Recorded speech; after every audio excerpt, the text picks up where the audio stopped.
Hi friends, నమస్తే. Welcome back to Yoshni kitchen. ఈ రోజు మన వీడియోలో మునక్కాయ నిలవ పచ్చడిని చూపించబోతున్నానండి. ఈ పచ్చడి అయితే చాలా అంటే చాలా టేస్టీగా ఉంటుందండి. ఒకసారి ఈ పచ్చడిని చేసి పెట్టుకున్నామంటే 6 నెలల పాటు స్టోర్ చేసుకోవచ్చు. ఇంట్లో ఎంత మంచి కూర వండుకున్నా కానీ ఈ పచ్చడిని ఒక ముద్దలోనైనా వేసుకొని తినాలనిపిస్తుందండి. టేస్ట్ అయితే అంత బాగుంటుంది. ఈ పచ్చడిని వేడివేడి అన్నంలో వేసుకొని తిన్నా బాగుంటుందండి. అలానే ఇడ్లీ దోశల్లోకైనా పెరుగన్నంతో అయినా కూడా చాలా బాగుంటుంది. మరి ఈ పచ్చడిని చేసుకోవడం కూడా పెద్ద కష్టమేం కాదండి. చాలా అంటే చాలా ఈజీగా చేసేసుకోవచ్చు. ఈ పచ్చడి టేస్ట్ అయితే నాన్ వెజ్ పచ్చళ్ళు మించి ఉంటుందండి. టేస్ట్ అయితే అద్భుతంగా ఉంటుంది.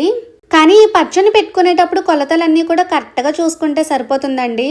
మరి ఈ వీడియోని మధ్యలో ఎక్కడా కూడా స్క్రిప్ట్ చేయకుండా చూడండి. ఎందుకంటే నేను ఈ పచ్చడిని పక్కా కొలతలతో ఏ విధంగా పాడవకుండా పెట్టుకోవాలనేది చూపించబోతున్నాను. మరి లేట్ చేయకుండా ఈ మునక్కాయ నిలవ పచ్చడిని ఏ విధంగా ప్రిపేర్ చేసుకోవాలో చూసేద్దాం. మరి ఈ పచ్చడిని తయారు చేసుకోవడం కోసం ఫస్ట్ ఒక 7 వరకు మునక్కాయలను తీసుకోవాలి. ఎప్పుడైనా మనం పచ్చడి పెట్టుకునేటప్పుడు మునక్కాయలు తాజాగా ఉన్నవి తీసుకోవాలండి. అప్పుడే పచ్చడి టేస్ట్ అనేది బాగుంటుంది. అప్పటికప్పుడు మార్కెట్ నుంచి తెచ్చుకున్న మునక్కాయలన్నా లేదంటే చెట్టు నుంచి అప్పుడే కోసిన మునక్కాయలైనా తీసుకోవాలి. అలానే మునక్కాయలను తీసుకునేటప్పుడు మరీ ముదురు మునక్కాయలు కాకుండా అలానే మరీ లేతవి కాకుండా కొద్దిగా కండుండే మునక్కాయలను తీసుకోవాలి. ఫస్ట్ అయితే ఈ మునక్కాయలను తీసుకునేటప్పుడు శుభ్రంగా కడిగి తరువాత పొడి గుడ్డతో వీటిని శుభ్రంగా తుడిచేసుకోవాలి. తరువాత ఈ మునక్కాయలను 10 నిమిషాల పాటు తడి లేకుండా ఆరబెట్టుకొని తీసుకోవాలి. ఇప్పుడు ఈ మునక్కాయలన్నిటినీ కూడా ఒక 2 ఇంచు మందంలో కట్ చేసుకుని తీసుకోవాలి. మునక్కాయలను కట్ చేసుకునేటప్పుడు పైన పీచు అనేది రాకూడదండి. ఆ పీచుతోనే మునక్కాయలు అనేవి చక్కగా కట్ చేసుకుని తీసుకోవాలి. ఈ విధంగా మునక్కాయలన్నీ కూడా చక్కగా కట్ చేసుకుని తీసుకున్న తరువాత ఇప్పుడు వీటిని అన్నిటినీ కూడా ఒక ప్లేట్లోకి వేసుకుని వీటిని ఒక 10 నిమిషాల పాటు ఫ్యాన్ కింద ఆరబెట్టుకుని తీసుకోవాలి. ఈ విధంగా ఆరబెట్టి తీసుకోవడం వలన ఇందులో ఏమైనా చెమ్ముంటే చక్కగా ఆరిపోతుందండి. ఇప్పుడు 250 గ్రాముల వరకు చింతపండును తీసుకోవాలి. ఈ చింతపండును ఒక బౌల్లోకి వేసుకొని ఇందులో 2 కప్పుల వరకు నీళ్లను వేసుకొని ఈ చింతపండును బాగా నాననివ్వాలి. ఈ చింతపండు త్వరగా నానాలి అనుకుంటే ఈ చింతపండులో వేడి నీళ్లను వేసి నానబెడితే త్వరగా నానిపోతుందండి.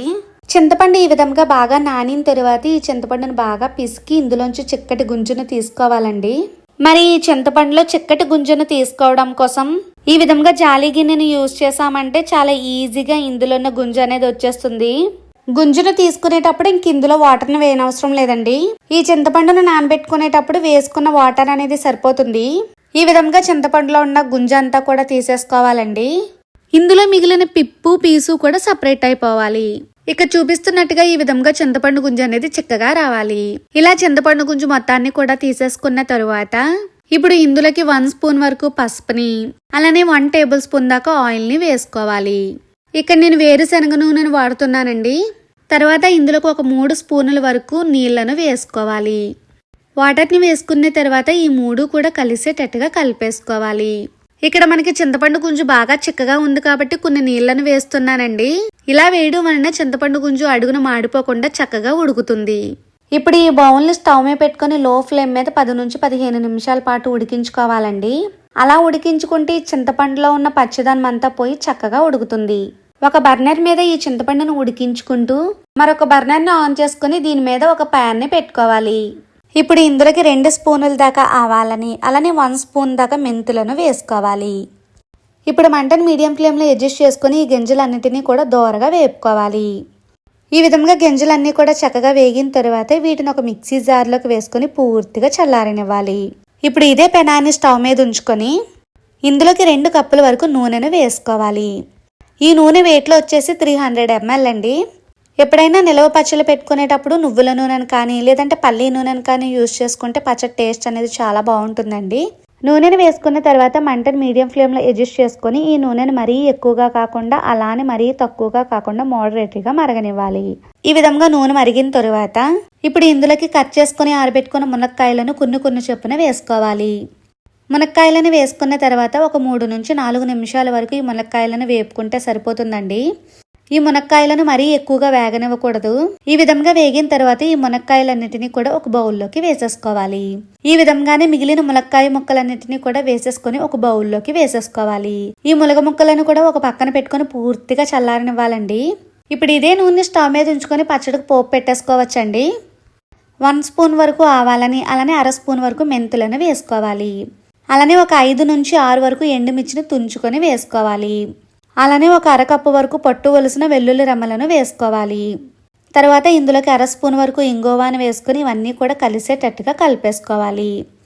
ఇలా కలుపుకున్న తర్వాత స్టవ్ ఆఫ్ చేసేసుకోవాలి. వెల్లుల్లిపాయలను వేసుకున్న తర్వాత స్టవ్ కట్టేసుకుంటే సరిపోతుందండి. ఆ వేడి తగిలితే చాలండి, వెల్లుల్లిపాయలు వేగిపోతాయి. స్టవ్ కట్టేసిన తర్వాత ఇందులోకి 2 రెమ్మల వరకు కరివేపాకుని వేసుకోవాలి. కరివేపాకు స్టవ్ కట్టేగానే వేసుకోవడం వలన ఇందులో ఉన్న వేడికే వేగిపోతుందండి కరివేపాకు.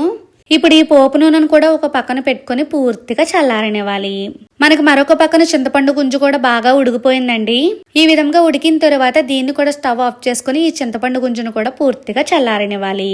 మనకి పచ్చడి కలుపుకునేటప్పుడు ఇవన్నీ కూడా పూర్తిగా చల్లారిన తర్వాత మాత్రమే పచ్చడిని కలుపుకోవాలండి. వేడి మీద కలిపేస్తే పచ్చడి పాడైపోయే ఛాన్స్ ఉంటుందండి. కాబట్టి ఇవన్నీ కూడా పూర్తిగా చల్లారిన తర్వాత మాత్రమే పచ్చడిని కలుపుకోవాలి.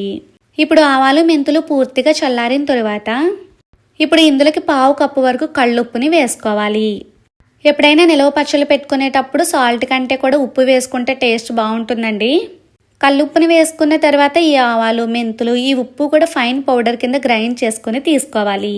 ఈ విధంగా మెత్తగా గ్రైండ్ చేసి తీసుకున్న తర్వాత వీటిని కూడా రెడీగా పక్కన పెట్టుకోవాలి. ఇప్పుడు పచ్చడిని కలుపుకోవడం కోసం ఏదైనా ఖాళీగా ఉండే ప్లేట్ని కానీ లేదంటే బౌల్ని కానీ తీసుకోవాలి. ఇప్పుడు ఇందులోకి వేపుకున్న మునక్కాయ ముక్కలు మొత్తాన్ని కూడా వేసేసుకోవాలి. తర్వాత ఇందులోకి 1/2 కప్పు వరకు పచ్చడి కారాన్ని వేసుకోవాలి. కారం వేసుకునేటప్పుడు ఘాటును పట్టి వేసుకోవాల్సి ఉంటుందండి. ఒక్కొక్క కారం కూడా ఒక్కొక్క టేస్ట్ లో ఉంటుంది. పచ్చడికి ఎప్పుడైనా 3 మ్యాంగోస్ కారం అయితే చాలా టేస్టీగా ఉంటుందండి. కారాన్ని వేసుకున్న తర్వాత ఇప్పుడు ఇందులోకి మనం ముందుగా గ్రైండ్ చేసుకుని పక్కన పెట్టుకున్న ఉప్పు కారం మెంతు పౌడర్ ని వేసుకోవాలి. ఇప్పుడు ఈ మునగ ముక్కలకి కారం ఉప్పు మెంతులు ఇవన్నీ కూడా కలిసేటట్టుగా కలుపుకోవాలి. ఈ విధంగా బాగా కలిసేటట్టుగా కలుపుకున్న తర్వాత ఇందులోకి ఉడకపెట్టి చల్లార్చిన చింతపండు గుంజు మొత్తాన్ని కూడా వేసేసుకుని మరొకసారి కలిపేసుకోవాలి. ఈ విధంగా కలిపేసుకున్న తర్వాత ఇప్పుడు తాలింపు పెట్టుకున్న నూనె మొత్తాన్ని కూడా వేసేసుకోవాలి. నూనె వేసేసుకున్న తర్వాత ఇవన్నీ కూడా బాగా కలిసేటట్టుగా కలిపేసుకోవాలి. ఈ విధంగా మొత్తం కూడా బాగా కలిసేటట్టుగా కలిపేసుకున్న తర్వాత ఇప్పుడు ఈ పచ్చడి మొత్తాన్ని కూడా ఏదైనా ప్లాస్టిక్ డబ్బాలో కానీ లేదంటే గాజు సీసాలో కానీ వేసేసుకోవాలి. ఈ పచ్చడిని ఒక 2-3 రోజుల పాటు ఊరనిస్తే సరిపోతుందండి. తర్వాత ఓపెన్ చేసుకొని తినేయచ్చు.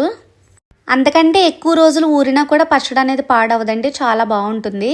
ఈ విధంగా పచ్చడి మొత్తాన్ని కూడా డబ్బాలోకి వేసుకున్న తర్వాత దీనిపైన మూత పెట్టి ఒక 3 రోజుల పాటు బాగా నాననివ్వాలి. 3 రోజుల తర్వాత చూపిస్తున్నానండి. పచ్చడి అనేది మనకి ఈ విధంగా చక్కగా ఊరు ఉంటుంది. ఇప్పుడు ఈ పచ్చడి మొత్తాన్ని కూడా ఒక పళ్ళెంలోకి వేసుకుని మరొకసారి పూర్తిగా కలిసేటట్టుగా కలిపేసుకోవాలి. ఇలా కలుపుకునేటప్పుడే ఒకసారి మనం టేస్ట్ చూసుకోవాలండి. ఇదే టైంలో మనకు ఉప్పు కానీ కారం కానీ పులుపు కానీ సరిపోకపోతే వేసుకోవచ్చు. ఇందులో ఒకవేళ పులుపు సరిపోకపోతే చింతపండుకు బదులుగా నిమ్మరసాన్ని కూడా వేసుకోవచ్చండి. నిమ్మరసాన్ని వేసుకున్నా కూడా పచ్చడి అనేది ఎక్కడా చెడిపోదండి. ఎక్కువ రోజులు పచ్చడి పాడవకుండా ఉండాలంటే ఆయిల్ అనేది మనకి ఈ విధంగా పైకి తేలుతూ ఉండాలండి. అలానే పచ్చడిలోకి ఉప్పు సరిపోకపోయినా కూడా పచ్చడి అనేది బూజెక్కేస్తుందండి.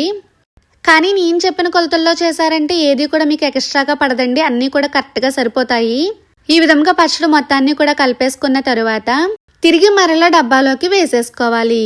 అంతేనండి, చాలా అంటే చాలా సింపుల్గా ఈ మునక్కాయ నిలవ పచ్చడిని చేసేసుకోవచ్చండి. మరి మీకు కూడా ఈ వీడియో నచ్చితే మీరు కూడా ఇంట్లో ఒకసారి ఈ పచ్చడిని ట్రై చేసి చూడండి. మరి మీరు ట్రై చేసిన తర్వాత మీకు ఎలా వచ్చిందో కామెంట్ బాక్స్లో షేర్ చేయడం మర్చిపోవద్దు. ఈ వీడియో కనుక నచ్చితే లైక్ చేసి మీ ఫ్రెండ్స్కి మీ రిలేటివ్స్కి షేర్ చేయండి. మరిన్ని ఈజీ అండ్ హెల్దీ రెసిపీస్ కోసం యోష్ని కిచెన్ని సబ్స్క్రైబ్ చేసుకోండి.